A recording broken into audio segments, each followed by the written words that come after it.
ಇಂದೇ ಡೌನ್ಲೋಡ್ ಮಾಡಿ ಮತ್ತು ನಿಮ್ಮ ನೆಚ್ಚಿನ ಶೋಗಳನ್ನು ಆನಂದಿಸಿ.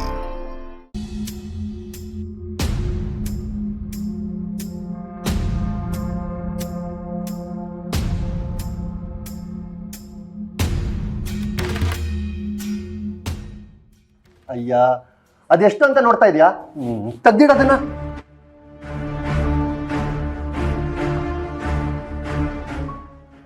ನನ್ನ ಜೀವನದಲ್ಲಿ ಏನೇನೆಲ್ಲ ಆಗೋಯ್ತು, ಅದ್ರ ಯಾವುದಕ್ಕೂ ತಲೆ ಕೆಡಿಸ್ಕೊಳ್ಳಿಲ್ಲ. ಆದ್ರೆ ನನ್ನ ತಂಗಿ ಜೀವನದಲ್ಲಿ ಬೀಸ್ತಿರೋ ಬಿರುಗಾಳಿನ ತಡಿಯಕ್ಕಾಗ್ತಿಲ್ವಲ್ಲ ಅಂತ ಎಷ್ಟು ನೋವಾಗ್ತಾ ಇದೆ ಗೊತ್ತಾ? ಸಮಾಧಾನ ಮಾಡ್ಕೋಣ. ನಿಮ್ ಭಾವ ನೋಡೋದಕ್ಕೆ ಒಳ್ಳೆಯವ್ರ ತರನೇ ಕಾಣ್ತಾರೆ, ಎಲ್ರು ಅವ್ರನ್ನ ತುಂಬಾ ಹೊಗಳ್ತಾರೆ. ಆದ್ರೆ ನಿನ್ ತಂಗಿಗೆ ಮೋಸ ಮಾಡ್ತಾ ಇದ್ದಾರೆ ಅಂತಂದ್ರೆ ನನಗೆ ಆಶ್ಚರ್ಯ ಆಗ್ತಾ ಇದೆ ಅಣ್ಣ. ಅದೇನೋ ಕಳ್ಸಿದ್ರಲ್ಲ, ಎಲ್ರಿಗೂ ಅದನ್ನ ತೋರ್ಸು. ಹಾ, ತೋರಿಸಿದ್ರೆ ಆ ಮನೆಯವರೆಲ್ಲ ಸೇರ್ಕೊಂಡು ಅವ್ರ ಮಗ ತುಂಬಾ ಉಗಿತಿದ್ರು. ಅದಕ್ಕೆ ಸುಮ್ಮನಾದೆ. ಬರೀ ಮಾತಲ್ಲೇ ಅವ್ರು ಮಾಡಿರೋ ತಪ್ಪನ್ನ ಒಪ್ಪಿಸ್ಬೇಕು ಅಂತ ಪ್ರಯತ್ನ ಪಟ್ಟೆ. ಆದ್ರೆ ನಾನೇನು ತಪ್ಪೇ ಮಾಡಿಲ್ಲ ಅಂತ ವಾದ ಮಾಡ್ಬಿಟ್ರು. ಹಾಗೆ ಅಲ್ಲಿರೋರೆಲ್ಲ ಅವ್ರ ಪರವಾಗಿ ಮಾತಾಡ್ಬಿಟ್ರು.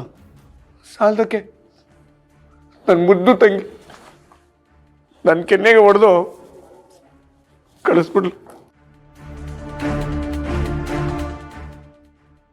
ಒಂದೆರಡು ದಿನ ಸುಮ್ಮನೆ ಇರು, ಆಮೇಲೆ ನಿನ್ ತಂಗಿಗೆ ನಡೆದಿದ್ನೆಲ್ಲ ಹೇಳಿದ್ರೆ ಆಯ್ತು. ಆ ದೇವ್ರೇ ಬಂದು ನನ್ನ ತಂಗಿಗೆ ನಿನ್ ಗಂಡ ಸರಿ ಇಲ್ಲ ಅಮ್ಮ ಅಂದ್ರು. ಆ ದೇವ್ರ ಮಾತು ನಂಬಲ್ಲ ನನ್ನ ತಂಗಿ. ನಮ್ಮ ಭಾವನ ಅಷ್ಟು ನಂಬಿದಾನೆ. ಅಂತ ತಂಗಿಗೆ ಮೋಸ ಮಾಡಕ್ ನಿಮ್ ಭಾವಂಗ ಅದು ಹೇಗ್ ಮನ್ಸು ಬಂತ ಏನೋ. ಅಮ್ಮನೂ ಅಷ್ಟೇ, ನನಗಿಂತ ಹೆಚ್ಚಾಗಿ ನಮ್ಮ ಭಾವನ್ನೇ ನಂಬಿದ್ದಾರೆ. ಅವ್ರ ಪಾಲ್ಗೆ ಅಳಿಯಾನೇ ದೇವ್ರು. ಪ್ರಪಂಚದಲ್ಲೇ ಅಂತ ಅಳಿಯ ಎಲ್ಲೂ ಸಿಗಲ್ಲ ಅಂತಾಳೆ. ಆದ್ರೆ ಈ ಮಹಾನ್ ಭಾವ ನೋಡಿದ್ರೆ ನೀಚ್ ಕೆಲಸ ಮಾಡ್ತಾ ಇದ್ದ ನಮ್ಮ ಅಪ್ಪ ಅಮ್ಮನ್ ಗೊತ್ತಾದ್ರೆ ಅದು ಎಷ್ಟು ನೊಂದ್ಕೋತಾರೆ.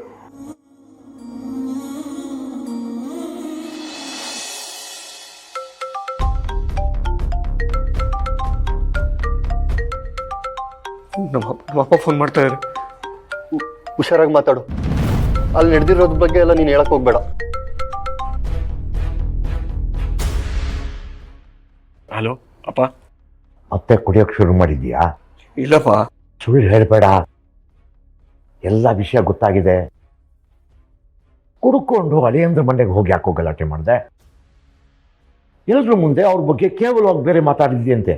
ಅಳಿಯಂದ್ರದ್ದು ಮಗಳದು ವಾರ್ಷಿಕೋತ್ಸವ, ಹೋಗಿ ಅವ್ರಿಗೆ ಶುಭಾಶಯ ಹೇಳಿ ಊಟ ಮಾಡ್ಕೊಂಬಾರೋ ಅಂದ್ರೆ ಕುಡ್ಕೊಂಡು ರಂಪಾಟ ಮಾಡ್ಕೊಂಬಂದಿದ್ಯತ್ತಲ್ಲೋ. ನೋಡು, ನಿನ್ನ ಉದ್ದೇಶ ಏನು ಅಂತ ನನಗೆ ಗೊತ್ತಾಗ್ತಾ ಇಲ್ಲ. ಒಂದು ವಿಷಯ ತಿಳ್ಕೊ, ಚೆನ್ನಾಗಿರೋ ಕುಟುಂಬದಲ್ಲಿ ಹೋಗಿ ಯಾಕೆ ಹೋಳಿ ಹಿಂಡ್ಬೇಕು ನೀನು? ನಿನ್ನ ಕಣ್ಮುಂದೆ ನೀನೇ ನಿಂತು ನಿನ್ನ ತಂಗಿ ಮದುವೆ ಮಾಡಿದ್ಯಾ, ಈಗ ಯಾಕೆ ಅವ್ರ ಸಂಸಾರ ಹಾಳು ಮಾಡಕ್ ಹೋಗ್ತೀಯಾ? ಇಲ್ಲಪ್ಪ, ನನ್ನ ಪುಟ್ಟಿ ಚೆನ್ನಾಗಿರ್ಬೇಕು ಅನ್ನೋದೇ ನನ್ನ ಉದ್ದೇಶ.